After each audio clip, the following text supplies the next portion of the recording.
अस्सलाम वालेकुम वरहमतुल्लाहि वबरकातुहू।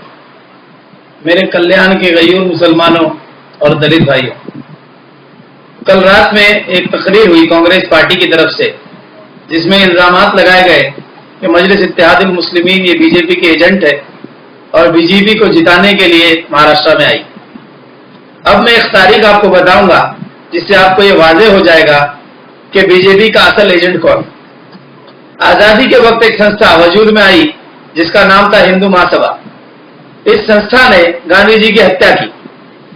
इस संस्था के जो फाउंडर थे श्यामा प्रसाद मुखर्जी, गांधी जी की हत्या करने के बावजूद इस संस्था के फाउंडर को नेहरू जी ने अपने पार्लियामेंट में कैबिनेट मंत्री बनाया। तो यह है कांग्रेस का सेकुलरिज्म।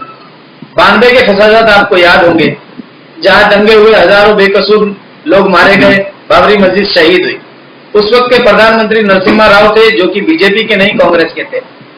कांग्रेस पावर में होने के बावजूद मस्जिद शहीद की गई। उसके दीगर फसादात पूरे देश में, कभी दलितों को मारा जा रहा है, अभी हरियाणा में दलित बस्तियों को जला दिया गया, लेकिन ये कांग्रेस चुप रही। आपको 2014 का इलेक्शन याद होगा, जब प्रधानमंत्री मोदी बनाने के लिए इलेक्शन चल रहा था। उस वक्त मजलिस ने सिर्फ एक सीट लड़ाई थी और उसके अलावा ये जो कांग्रेस, एनसीपी, आरजेडी, बाकी जो सेकुलर जमातें हैं, ये अलग अलग लड़ रही थी। उस वक्त इन्होंने गठबंधन नहीं किया। इनका गठबंधन अगर बनता तो मोदी को पीएम बनने से रोका जा सकता था।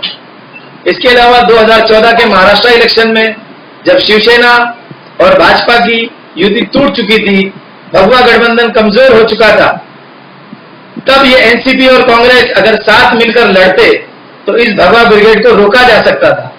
लेकिन इन दोनों ने इस गठबंधन को अपने तोड़ लिया और अलग होकर लड़े और इल्जाम हम पे लगाते कि हम बीजेपी के एजेंट हैं। दिग्विजय सिंह ने अपने लड़की की शादी में मोदी को पीएम को बुलाया और दावत भी की, खाना भी खिलाया। हमारे सदर जनाब असदुद्दीन ओवैसी साहब से यह सवाल हुआ कि भाई ऐसा ऐसा किया, तो उन्होंने कहा अगर मेरे घर में शादी होगी तो मैं कभी ऐसे हत्यारे को नहीं बुलाऊंगा।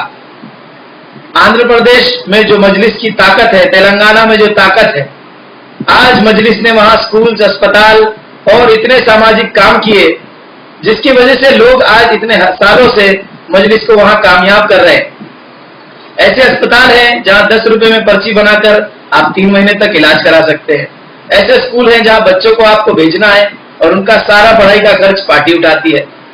कल्याण में इतने सालों से कभी कांग्रेस का राज रहा, कभी एनसीपी का राज रहा, लेकिन कल्याण की शक्ल बदली नहीं। कांग्रेस ने हमेशा यही बोलकर वोट लिया कि यार हमको वोट नहीं दोगे तो भाजपा आ जाएगी। भाजपा ने कहा कि अगर कांग्रेस को वोट दोगे तो मुसलमान ताकतवर हो जाएंगे। इनके बहकावे में कल्याण की आवाम को आने की जरूरत नहीं है। इंशाअल्लाह ताला मजलिस जिस तरह हैदराबाद में काम कर रही है, उसी तरह महाराष्ट्र में आने के बाद मजलिस ने अपने अस्पतालों का काम नांदेड़ में, मालेगांव में, भिवंडी में और दीगर जगह काम शुरू कर दिया है। इंशाअल्लाह ताला कल्याण में भी बहुत जल्द कल्याण की तब्दीली करने के लिए मजलिस अपना परचम लहराएगी। मजलिस के उम्मीदवारों को आप कामयाब करिए, मेरी बस एक ही दरखास्त है। आमीन। वाखिर दावाना अल्हम्दुलिल्लाह।